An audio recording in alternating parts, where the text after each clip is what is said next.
Kita pahami bahwa struktur neraca dagang kita sekarang memang berubah dari struktur nilai ekspornya, misalnya kita fokus ke nilai ekspor. Memang dengan adanya kenaikan harga komoditas di 1 tahun terakhir dibandingkan di 2021, compare Oktober 2021 dengan Oktober 2022, proporsi dari ekspor dari migas ini meningkat hampir 6%. Tetapi memang ke depannya dengan ekspektasi bahwa windfall profit dari komoditas is no longer there, we actually should hope that industri pengolahan kembali kepada angka sebelum pandemi, which is above 75%. Nah, memang yang jadi catatan adalah untuk bagaimana kita bisa mendorong dari nilai ekspor itu sendiri, kita sangat bergantung dari beberapa inisiatif yang dilakukan pemerintah dalam kaitannya untuk meningkatkan produktivitas dari industri olahan. Dan yang paling penting sebetulnya game changer-nya adalah in the mid and long run is actually the proses hilirisasi.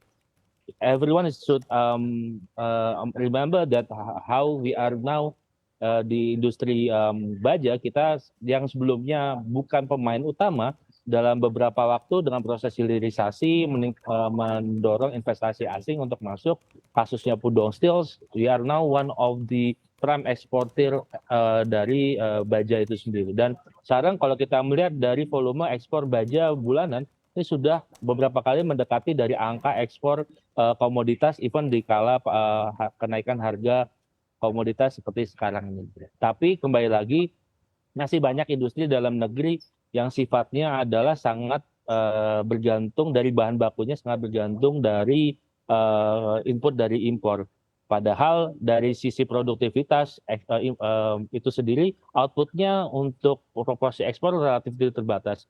We can name from industri kimia, industri mesin perlengkapan, industri alat angkutan, kita sangat bergantung dengan materi-materi yang sifatnya impor, terutama tadi impor terutama kita adalah Cina.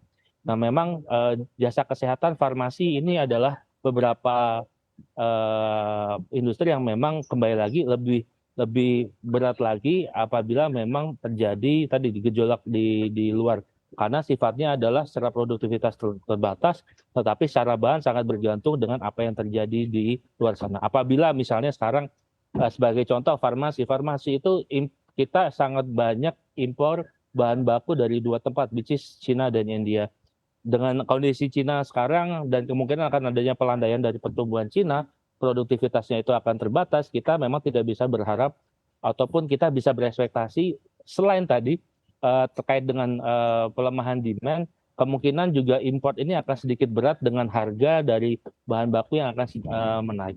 Nah, mungkin kita harus berbicara sedikit terkait dengan CPO itu sendiri. Kalau CPO seperti saya sampaikan bahwa windfall profit akan terbatas, tapi kembali lagi CPO ini adalah bahan baku yang dijadikan fondasi utama dalam pengembangan perindustrian kita ke depan. Jadi hilirisasi selain hilirisasi tambang, apa yang dilakukan pemerintah melalui Kementerian Perindustrian adalah bagaimana bisa mendorong terciptanya industri-industri yang bisa memanfaatkan CPO sebagai bahan baku, baik itu dari ke sektor energi ataupun turunan lainnya di bahan makanan atau bahan pelengkap lainnya, sehingga kita bisa membangun nilai tambah yang lebih besar terkait dengan industri pengolahan lagi.